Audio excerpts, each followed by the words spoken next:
Good morning, everybody. It's Friday the 23rd of May. It's about 8:30, 2025 that is.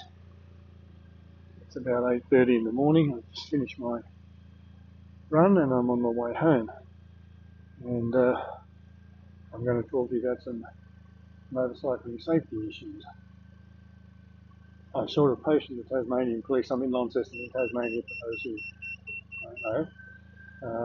And I saw a post on social media, I think it was yesterday, might be the day before, from the Tasmanian police, which said that so far this year to May 2025, 4 motorcyclists have been killed in Tasmania, 38 riders have been injured and 1 passenger seriously injured, or just injured.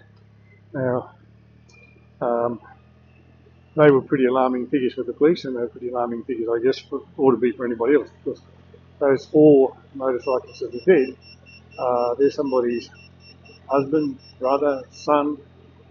I'm assuming they're mostly males, and the ones who were injured were also somebody's son, husband, brother, uncle, aunt, daughter, so on. They're actual real people behind those statistics. And so, when we read the road safety, statistics and hear about deaths and so on, we've always got to keep in mind there are actual people, real people that are involved here. And so that undertaking the covenant we have between ourselves, that is all of us that are on the roads, it says, well, I want to go from where I am, where I want to be, and then get back home again. I want to do it safely. I want you to do it safely as well. I'm a good driver. You're a good driver. We're not so sure about the third person that's in the other lane or coming the other way or whatever. But these issues that I'm going to talk about are obviously specifically related to motorcycling. And they're the things that you've probably heard 100 times before, and I've probably said most of them myself before, but the message never changes. It doesn't matter who says it, the message never changes. Some just basic, simple things to do. First of all, when you're riding, wear your gear. Wear the protective gear. If you can't afford the protective gear, you can't afford, or you ought not to buy the motorcycle, because we know that helmets save lives. No arguing about that in Australia, you just have to wear one. The other gear is going to make sure that when you hit the road, or if you hit the road, it's more than likely not an if or when you hit the road, that you're going to come away relatively unscathed. The leather or the Kevlar or the other stuff that you wear, with this proper gear, will protect you. The armour that's in the shoulders and the knees and so on will protect your joints, but the other stuff will prevent you getting road rash. Sometimes that road rash can go several layers of skin deep. And if you're one of those people who spends a lot of money having your skin decorated with art, afterwards you'll have no art. So wear the protective gear. Now in Tasmania there are some things that are quite relevant as well. That is, on days like today when it's gloomy and overcast, even though it's now sort of 8:30 in the morning, it's gloomy and overcast and it doesn't look like it's going to be a very great day. Be alert. Pay attention to the road. That's the first obvious thing to do. Pay attention to the road. Keep your mind on what you're doing. Weather conditions here can change quite dramatically and they can change quite quickly. Don't assume that when you went out this morning it was bright and sunny, so it should be bright and sunny all day. It can change quite quickly. It can become overcast very quickly. The light can be difficult. There'll be parts of the roads that are in shadow and are in shadow all day. So there'll be black ice on the roads. It's called black ice because it's black. It's icy, but it's black because it looks like the road cut. It looks like the road, but it's ice. And you can't always see it till you're on top of it. So when you're coming into areas where there is lots of shadow, lots of tree shadow across the road, this time of year, assume that there will be black ice and try and avoid the shadows and try and ride a bit closer to the centre line or into the sunshine where you think the ice won't be.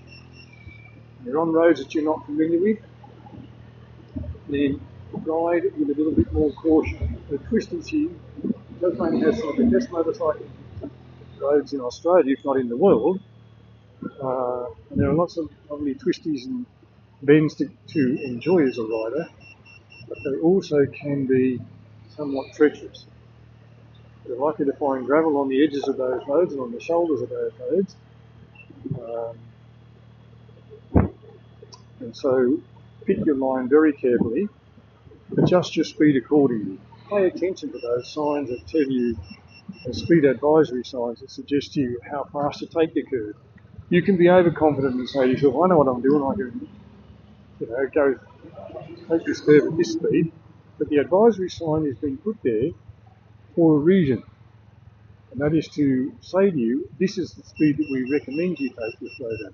In the very best of conditions, this is the speed we recommend you take it at. Today, that's not the best conditions, so maybe slow yourself down a bit. Obviously, obey all the road rules and all the road signs, and obey the ride to the speed limit. The speed limit, for those who don't know or who are outside Australia, but are planning to come to Australia, is shown in the white sign, black numbers, and a red circle, and the speeds are in kilometres per hour. We work on a metric system in Australia, so the speeds are in kilometres per hour. So when you see the sign that says 50, it doesn't mean 50 miles an hour, it means 50 kilometres an hour. And there's some of the signs that you see from the road safety authorities down here say, over is over. 100, if the speed limit's 110 and you're 111, you're over the speed limit. And the point about that is, the question that I always, or the answer that I give to people who say, I was only doing 111 and the copper pinched me and I got fined, is what's the point in having a limit if you don't enforce it? So if the speed limit's 110, then it's 110. Is 111 okay? Is 112 okay? When does it? Is 115? That's not okay, but 114.5 might be okay. That's ridiculous. So 110 is the limit, and if you're over that, you can expect to get a fine. Now, the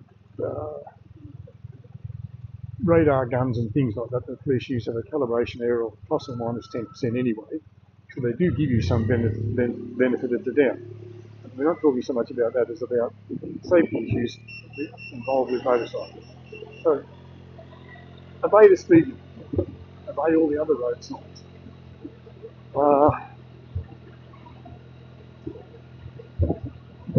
Before you set out on a ride for a day,